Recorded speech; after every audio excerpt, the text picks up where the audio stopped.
Selanjutnya pemeriksaan nervus 7 atau nervus facialis. Jadi yang pertama itu ada pemeriksaannya ada pemeriksaan inspeksi otot wajah dalam keadaan istirahat. Yang pertama kita lihat dari bagian dahi, kita lihat lalu dari dahi apakah simetris atau tidak, kelopak mata simetris atau tidak, sulcus nasolabialis simetris atau tidak. Simetrisnya itu kita lihat dari kedalaman dari sulcusnya. Kalau misalnya sulcusnya mendalam atau ada yang lebih mendatar. Selanjutnya dari sudut bibirnya kita lihat apakah simetris atau tidak. Nah, selanjutnya kita lihat dari mengurutkan dahi. Nah, mengurutkan dahi, itu minta pasien untuk mengurutkan dahi ke atas, kita lihat simetris atau tidak. Itu yang digunakan ada yang bergerak adalah musculus frontalis. Nah, kita lihat simetris atau tidak, kita lihat dari lipatan-lipatannya, jumlah lipatan-lipatan dari dahinya pasien. Apakah sebelah kiri dan sebelah kanan sama atau tidak? Nah, selain itu kita juga lihat apakah kedalamannya itu sama atau tidak. Kalau misalnya terjadi ke kalau misalnya eh, terjadi keadaan di mana salah satu kerutannya itu lebih sedikit atau lebih dangkal dibandingkan kerutan pada wajah sebelahnya, maka kita pikiran kemungkinan ada kelumpuhan di sana. Nah, kelumpuhannya itu kalau misalnya kita lihat, kalau misalnya ada kelumpuhan nervus 7 tipe tipe yang di perifer, biasanya dahinya itu tidak bisa diangkat. Sedangkan kalau pada tipe sentral, itu dahinya itu bisa diangkat. Bisa diangkat. Kenapa? Karena pada baja bagian atas atau bagian dahi itu dinervasi oleh korteks bagian bilateral, bukan hanya pada salah satu sisi. Kalau bagian bawah itu hanya pada salah satu sisi, sehingga akan terjadi kelumpuhan.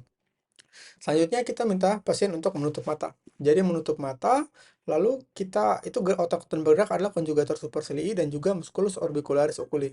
Lalu setelah minta pasien untuk menutup mata, kita memaksa untuk membuka. Oke, normalnya itu tidak akan terbuka, tapi kalau misalnya terbuka berarti ada kelemahan pada otot-otot wajah. Nah, otot-otot yang digunakan untuk membuka mata. Nah, setelah itu kita juga evaluasi, itu adanya namanya eh,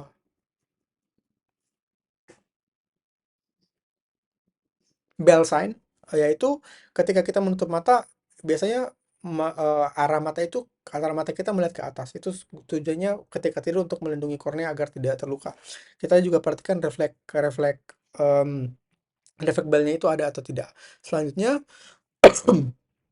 hmm, kita minta pasien untuk meringis atau tersenyum.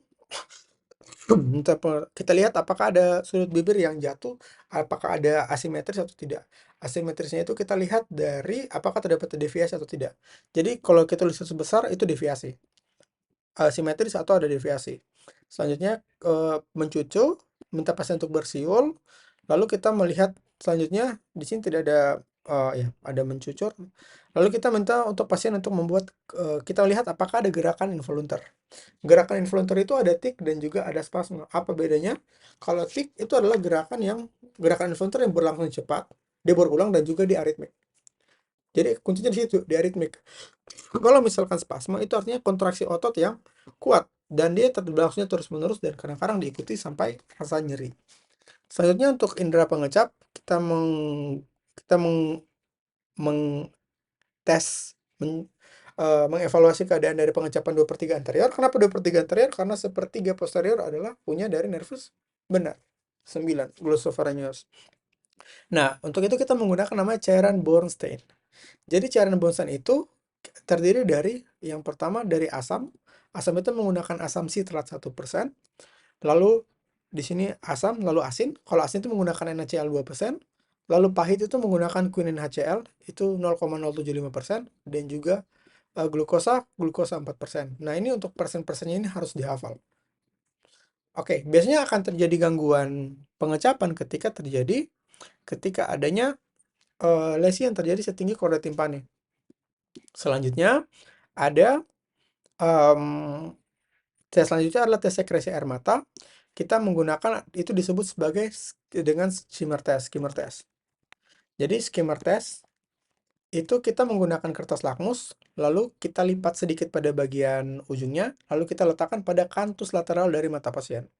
Lalu kita tunggu sekitar 5 menit, lalu kita evaluasi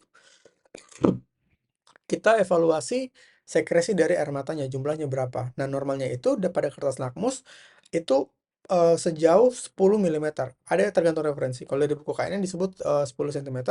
Kalau di De Jong dan kawan-kawan biasanya 15 sampai 20 cm. 20 milimeter. Nah, kita lihat tahu itu air mata dari mana. Kita lihat perubahan dari warna dari kertas lakmus. Kan kertas lakmus itu kan warnanya pink, warna merah muda. Ketika kena cairan basah, dia akan berubah menjadi warna biru atau warna ungu. Nah, jadi kita hitung perubahan, kita lihat kita hitung berapa sentimeter dari perubahan warna tersebut. Selanjutnya ada tes hiperakusis. Jadi hiperakusis itu kita pakaikan stetoskop pada pasien, lalu kita gosok bagian member dari stetoskop dan kita tanyakan pada pasien apakah ada terdengar lebih keras atau atau terasa sakit pada telinga pasien. Nah, ini disebabkan oleh apa? Karena kalau kita lihat em, nervus 7 dia juga menginervasi otot terkecil di manusia, yaitu namanya musculus tapedeus. Nah, musculus tapedeus ini dia fungsinya itu adalah untuk stabilisasi dari musculus tapedeus stapes. Jadi ada otot namanya otot pendengaran, otot stapes. Jadi kalau misalkan otot musculus tapedeus ini lumpuh atau tidak terinervasi, maka yang akan terjadi apa? Gerakan dari osilasi dari musculus stapes ini akan lebih luas. Osilasinya akan lebih besar sehingga suaranya itu akan terdengar lebih besar. Nah, selanjutnya kalau misalnya dia terjadi lesi di setinggi chorda timpani, maka akan terjadi gangguan pengecapan yang tadi. Kalau dia lesinya itu hanya pada di bawah dari foramen stylomastoideus, maka akan terjadi kelumpuhan dari otot wajah tok. Oke, selanjutnya ada refleks gabella. Eh, refleks gabella ada yang mengatakan refleks gabella sama dengan Mersenne sign, tapi kalau ada juga yang bilang itu adalah refleks yang berbeda. Jadi cara pemeriksaan itu adalah ketuk di glabella pasien dan lihat ketukan dari dahi dari kedipan mata pasien. Kalau memang lebih dari 3 kali dan pasien masih berkedip, itu disebut sebagai Mersenne glabellasanya itu positif atau terjadi gagal habituasi dari pasien. Ada yang bilang bahwa level Gabel itu refleks yang patologis, ada juga refleks itu Gabel itu refleks yang normal kalau berlangsungnya itu kurang dari 3 kali. Oke, selanjutnya ada Sifostexine. Sifostexine itu adalah kita mengertikan pada jarak sepertiga jarak dari tragus ke sudut bibir. Nah, dari tragus sudut bibir itu di situ ada glandula parotis. Dan di bawah glandula parotis itu ada nervus 7. Jadi ketika kita ketuk, maka akan terjadi kontraksi dari otot-otot yang dinervasi oleh nervus 7, yaitu otot wajah. Nah, cefostaxin itu normalnya tidak ada. Ini merupakan refleks patologis. Dia akan muncul ketika terjadi keadaan seperti hipokalsemi. Pada hipokalsemi, dia akan muncul biasanya bersamaan dengan namanya turoseusan, yaitu ketika kita melakukan tensi pada tangan pasien itu akan fleksi.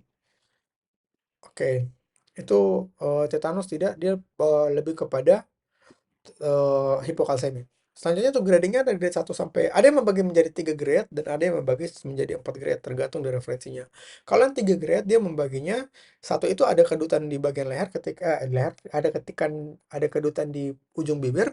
Kalau grade 2 itu ada kedutan di bibir dan juga di hidung. Dan kalau grade 3 itu ada hemifacial spasm atau spasme di setengah wajah. Nah, kalau yang dia membagi menjadi 4 grading, sama yang kalau grade 1, dia cuman ada seperti kedutan pada sudut bibir. Kalau grade 2, sedutan pada sudut bibir dan sudut hidung. Kalau grade 3, dari sudut bibir, sudut hidung, dan juga sudut mata. Dan kalau grade 4, itu hemifacial spasme. Oke, itu adalah pemeriksaan dari nervus 7.